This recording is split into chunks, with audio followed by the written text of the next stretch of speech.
is the new combined and converted number, which is the equivalent for FF. Okay, we load it into A and load what's in A to C, and then print it to the screen. Okay. All right. Load 10H, like number 10 hex to H register. Why do we do that? We do that as a counter. This is 16 for the 16 spaces.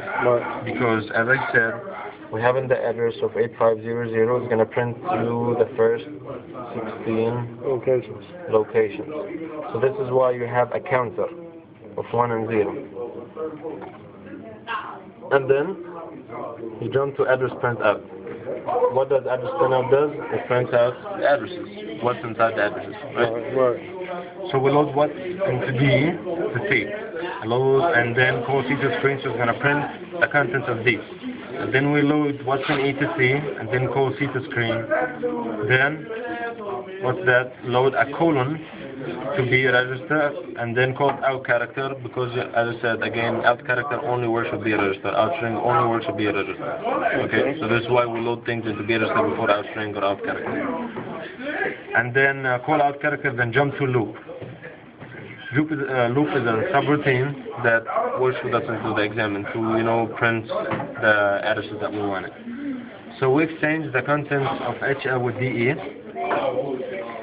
Okay, so now HL now has the contents of DE. Then we load what's inside the HL to C, print to screen. Then a space, then called out character, then we exchange back again. Okay, so now why did we do that? Because we need to call it to screen, and call to screen only works with what? With HL register. It doesn't work with DE. And now we're getting back everything back in place because we already called to screen, and then increment DE. So DE is the starting address. After we finished what we want, so we're gonna increment it by 1 and start examining again. Okay, then jump to yield. Yield actually is a subroutine that shows us if we is the memory location at the end of the defined space type by user. If yes, we're gonna stop. If not, we're gonna continue. So this is like as a safety condition, like or just check, because most likely people will like choose wide ranges of characters. But this is like if somebody chose like 1 character or like something like that. So we're gonna load the contents of the 8008, which is the interval we put to the A register, then we decrement A. If we decrement A and we get to 0, we're gonna stop. If not, we continue examining. Okay? So we created a subroutine called continue. What does it do is the memory at the end of the 16 start line. Okay? Then we decrement H. What is inside the H after this point? 10 hex, which is 16 location, which is like 16. So if we decrement H by 1, we're going to have 15. We need to decrement this counter by 1, and then print out. Decrement by 2, print out. Decrement. After we finished, we reset. We will load back 16 and we jump back to the next location, and then keep examining. Same goes over and over and over and over. So if jump not 0, then go back to loop. Loop, which is the same thing, is gonna like put what like what address you can't examine the screen, and then keeps going and going and going and going and going. Okay? So if it is 0, what's gonna happen? We're gonna print. We're gonna put enter to the B register, and then call out character. Alright, and then we're gonna load 0AH to be registered, which is a new line, call out character, and then we're gonna start the counting over. So put 10 hex, which is for the 16 locations, to the H register, and then jump to address pinout to keep things going over. Basically, this is subroutine. So like let's say if we reach the last address, it's going to jump to the main and ask the user to put something over. Combine, as we said, we take the contents of what's inside the HL, put it into the A, shift it left 4 times so that we cancel out the left part of the number, and then increment by 1, So we're going to have the right part of the number, add them together, and then put them into a new register. Okay? ASCII to binary. ASCII to binary is a subroutine that converts the ASCII number into binary. How do you do that? Basically, we have numbers between 0 and 9. It's between 30 and 39. Okay? Between A and F, which is going to be 41 to 46. We are not interested into the middle or greater or less than that. Okay, we're just interested into those. So we set out conditions for all those parts. If it's a number less than a 30, we don't want it. If it's a number if it's 40, we don't want it. And if it's greater than 46, we don't want it. Okay? If it's a number between 30 and 39, so it's between 0 and 9. If it's from 41 to 46, then it's a letter between A and F. How we're gonna do that? That's what are we about to do right now. So first, we compare the number with 30. If we get a negative number, jump minus, we jump to bad character. Because if it's less than 30, we don't want it. Right. That's right? Alright. Now we compare it with 3AH. Okay? If it's less than 40, we are interested in that. Because it's what's less than 40 and greater than 30. Numbers between 39 and 30. Right? Right. So, which is this interval between 0 and 9. That's what are we interested in. So, if we jump minus, subtract 30. So subtract 30 and extract the number. Okay? Compare with 41. If it's less than 41, it's what is going to be 40, which is a bad character. We don't want that. If we compare with 47H, if it's less than this, subtract what? 37. And then we're going to extract what? Letters between A and F. Load message 2 into HL and then call out string jump main 2. What is message 2?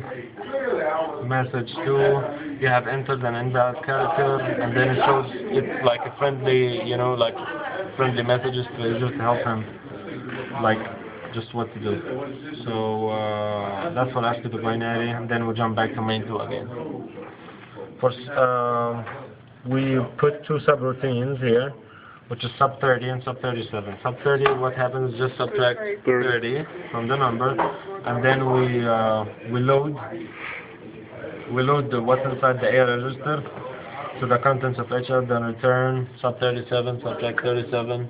Basically, sub 30 is for extracting the numbers, sub 37 is for extracting the letters.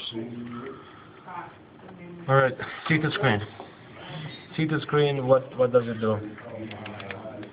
See to screen. It exactly put it to the screen. So we take what's inside the C register, put it to the A, and then we shift right logical. So we shift right the number that we want 4 times. So that what's gonna happen? We're gonna lose the right part of our number. Right. And then convert it to ASCII. So what's in A to B, call out character, okay? And then load what's in C to A, and then end it with 0F. What is 0F? 0, 0, 0, 0, 1, 1, 1, 4 ones and 4 zeros. Okay? 0, 0, 0, 1, 1, 1, 1. Why we're doing that? Because if we end anything with 0, 0, 0, 0, 1, 1, 1, 1, 1, we're gonna keep the right part of our number and we're gonna lose our left part. Okay? And then we're gonna call binary to ASCII. Then after we call it, we're gonna load what's inside A to the B register and then call out character. Binary to ASCII. How do you convert the number from binary to ASCII? It's the opposite, basically, from ASCII to binary, right? So what do? We add, let's say we have a number in binary, so we add just 30 to it, okay? If we're, like, we add what's inside the A register to 30H. Then compare it with 40. If it's less than that, N. If not, just add 7 because it's going to be what? A letter. And then jump it to N.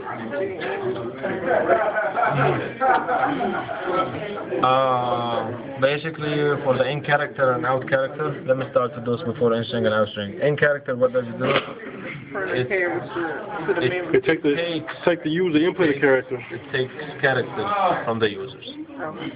So basically, if the in character is a block, the in string is the wall. So in string, it takes a string of characters. So in string cannot work without in character. So does it take it from the memory? You take it from the user in string. You're putting an input. Like you press R, like you press E, you press M, that's in string. You see what I mean? Out string. Push it up to the screen. Yeah, I mean, I get that, but I was told the in character was getting the character, putting the character into the memory, and then out string was getting it from the memory and printing it out. Yeah, that's right. Okay. But what you said in the beginning was different. You said is in character taking a character from the memory. No, take it from the user. Put it in the memory. Okay. Yeah, that's right. So yeah. So here, basically, this is a command mode, and then in character, it ended with 02H. Why do we end it with 02H? Because we have the TX, RX is the transfer and receive. 02 is the equivalent of what? What is 2? 2 is 10, right? 10. So we have the transfer flag is set, and the receive flag is set to 0. If the transfer flag is set to 1, what happens? We can take characters, we can transfer something. So it takes it, then put it to memory. That's for the in character. Then we jump in character, if it's 0, so jump back to in character. If not, we go to the data mode, 00H, and then just, load what's in A to the B and then return. Out character, we're ending with 01. Why? Because it's gonna, what is 01? The T flag is set to 0. The T flag is set to 1. So it's ready to receive something. Okay? And then jump out character to 0, then load what's in B to A, then out A to 00H, then return. And basically that's it, except for bad character, that's the last thing. So it just tells you that you went in the wrong input. Exactly, enter the bad character and jump I tried to explain this program to the best of my knowledge. I know for a fact that I did a lot of mistakes maybe in the middle, but that's what I can do. I'm not like... This will be on YouTube. No, please.